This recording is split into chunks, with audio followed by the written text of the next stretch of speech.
"You're not invited to the party this year," my mother-in-law Barbara announced with a smug smile, casually stirring her coffee in my kitchen like she owned the place. "It's just for family. We're celebrating at the beach house." I kept arranging cookies on the plate, my hands steady despite the heat of anger rising in my chest. "And I'm not family?" I asked, already knowing the answer. Barbara dragged out the pause, inspecting her perfectly manicured nails. "Well, since James passed last year, you're technically not part of the family anymore, are you? My name is Emma Collins. I'm 34 years old, and I'd just been uninvited from the family Christmas party by the same woman who spent a decade trying to convince her son he'd married beneath him. James' sudden death in a car accident last year gave her the perfect excuse to finally cut me out." "No problem," I replied smoothly, offering her one of the cookies I baked. She waved them away with her usual snobbery. "I'm glad you understand," she said as she stood up. "The beach house has always been for real family. It wouldn't feel right having outsiders there." On her way out, she accidentally spilled her coffee on my new tablecloth. Classic Barbara, always needing to leave a stain behind. But what she didn't know, I already knew all about their beach house party, thanks to my sister-in-law Kate, who still spoke to me despite Barbara's wrath. More importantly, I knew something Barbara didn't. The beach house wasn't hers to claim. It had always belonged to Barbara's brother, Uncle Joe. He'd let the family use it for years while quietly managing all the expenses. But Joe had recently run into financial trouble, and had listed the house for sale just last month. Barbara had no clue. He was too ashamed to tell her. I discovered the listing by chance while browsing real estate sites. There it was, the beautiful Victorian-style house with a wraparound porch and private beach, selling for far less than it was worth. That night I made the call. "Jenny, remember that property we talked about? I'm ready to make an offer." "The beach house. Are you sure, Emma? It needs a lot of work." I smiled, remembering the summers James and I spent there. Barbara criticizing my swimsuits, my picnics, even my sunscreen choices. "I'm sure. Make it a cash offer just over asking. And keep it discreet." The next week flew by in a blur of paperwork and quiet calls. Uncle Joe accepted my offer right away, grateful and relieved. "Just one thing," he asked. "Please don't tell Barbara it was you. She'll never forgive me." "Of course," I promised, knowing full well the truth would come out eventually. That was always part of the plan. As the party neared, Barbara's social media lit up with nostalgic posts, photos of past beach house holidays, carefully captioned with things like, "Missing our traditions, but excited to celebrate with real family only." She even tagged me. The audacity. Kate called me furious. Mom's lost it. She even invited James's ex from college. Said she was more family than you ever were. "It's fine, Kate," I said calmly. "I've made other plans for Christmas." She sighed. "Still, that house holds so many memories for all of us. Mom doesn't get to erase that." If only she knew. The day before the party, the final paperwork came through. The house was officially mine. I had the locks changed, the place cleaned top to bottom, but otherwise left it exactly how they remembered it. Let the show begin. Barbara and her crew were set to arrive the next afternoon, relying on the old spare key under the porch planter. That key wouldn't work anymore. I poured a glass of wine and looked at a photo of James and me at the beach house. He was laughing, arm around me, with Barbara scowling behind us. "Wish you could see this, love," I whispered. "Your mother's about to learn what family really means." At exactly 2:47 p.m. on Christmas Eve, the text came in. "What have you done?" All caps. I could see her now, standing on the porch surrounded by confused family, her face turning that familiar shade of rage red. I'd installed a discreet security camera by the front door. Watching from home, I saw her try the key. Once. 3 times. Then she barked at her husband John to check the windows. Guests stood awkwardly on the porch, luggage in hand. James's ex-girlfriend Amanda kept looking at her phone, clearly uncomfortable. Then my phone rang.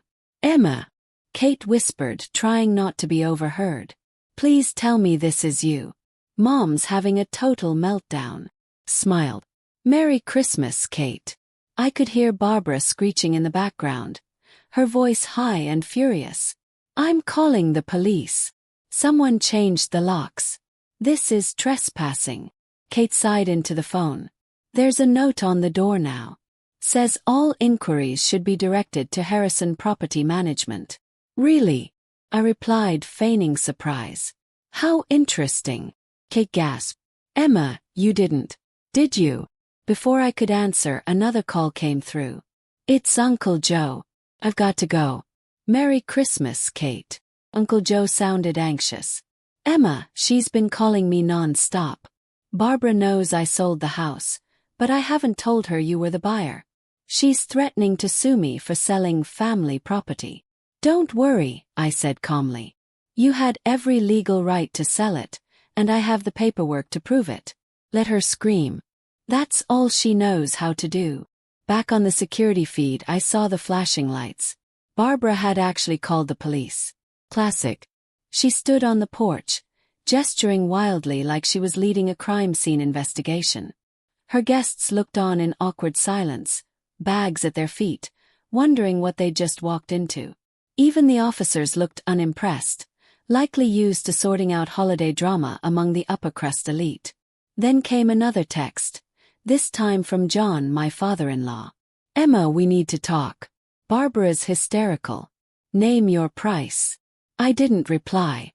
This wasn't about money. Never was. Then, surprisingly, Amanda texted. I didn't know they were using me to hurt you. I'm so sorry. James would have hated this. She was right. James would have hated all of it. He always tried to keep the peace, even when it cost him his own. At 4 p.m. sharp, a Harrison Property Management representative arrived. I watched as he calmly addressed the crowd. This property has been legally sold by Mr. Joseph Miller. The new owner has asked that all non-authorized individuals vacate the premises immediately. Barbara's voice rose above the rest. This is insane. This house has been in our family for generations. We have traditions. Ma'am, the rep replied evenly. The ownership has changed. You need to leave. Now. One by one, her guests started rolling their suitcases back to their cars. Holiday cheer drained from their faces. The perfect family Christmas had collapsed into a scene of confusion, betrayal, and bitter realization. Kate lingered behind as the others left. I watched her through the feed as she wandered down to the edge of the property, standing silently, staring out at the ocean. Then my phone buzzed. Kate, I don't know how you did this, but I'm kind of proud of you. Mom needs to learn she can't treat people like this forever. Barbara was the last to leave. Still shouting about betrayal, still threatening lawsuits. But just before getting into the car, she stopped. She turned back to the house. For a brief moment, her face changed, just slightly. The rage faded. What replaced it wasn't anger. It was something deeper. Sadness, maybe. Fear. Powerlessness. The beach house wasn't just a vacation spot to her. It was her symbol of control. Her throne. And now it was gone. As twilight settled in over the ocean, my phone buzzed one last time. Barbara, you may think you've won, but you'll never be family.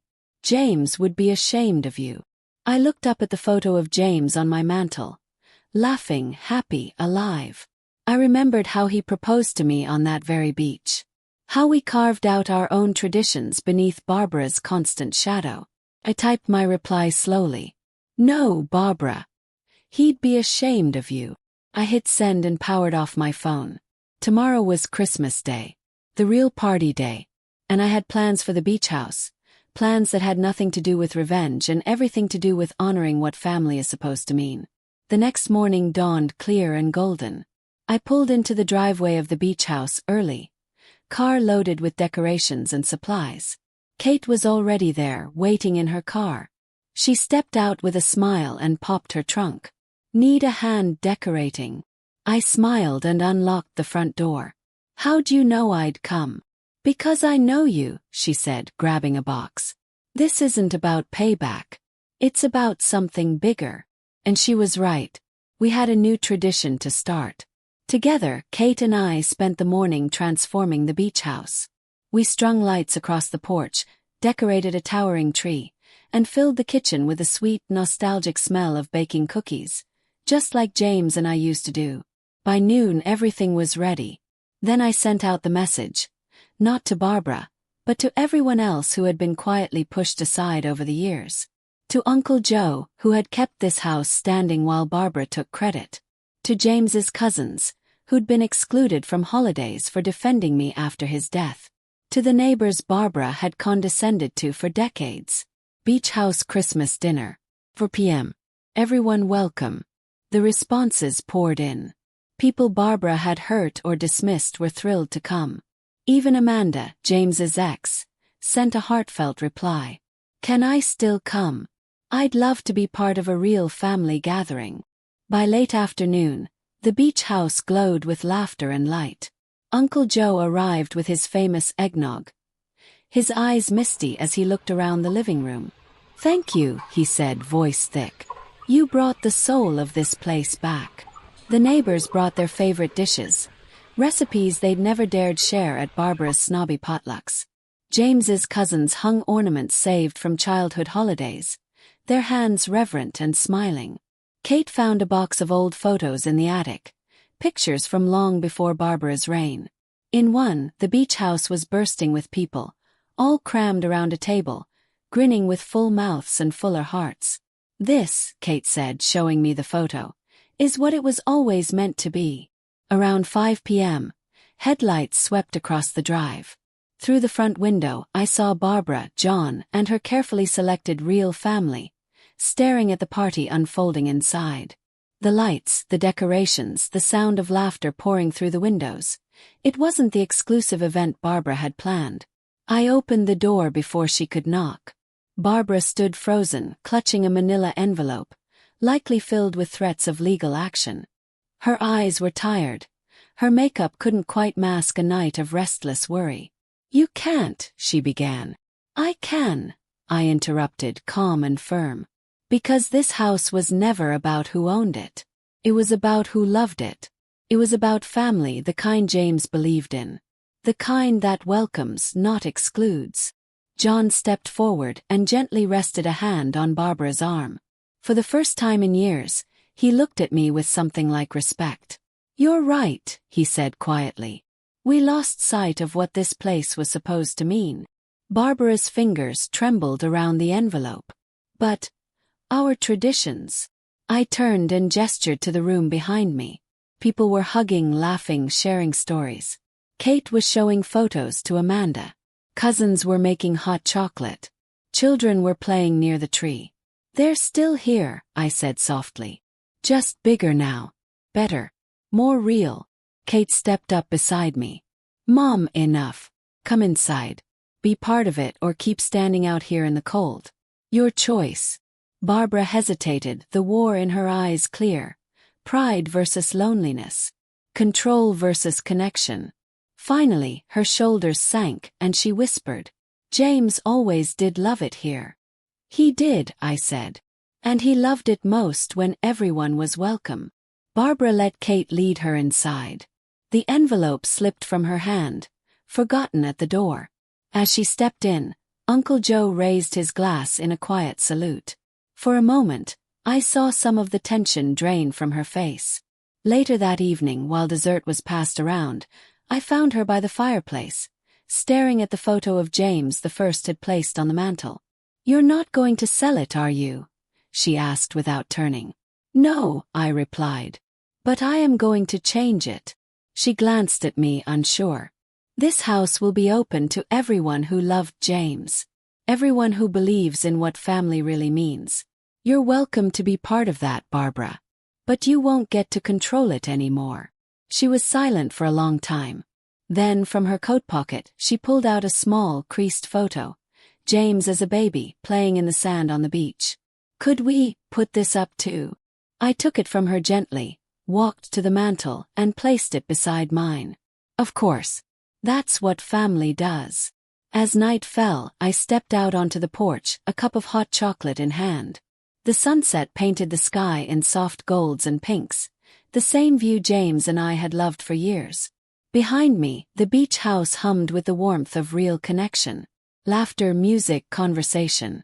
Not perfect, just honest. Kate joined me, wrapping a blanket around her shoulders. "You know," she said, sipping her cocoa, "I think this is exactly what this house needed. What we all needed." I smiled, eyes on the horizon. James would have understood. Because sometimes the best revenge isn't revenge at all. Simply setting things right. And this was my victory.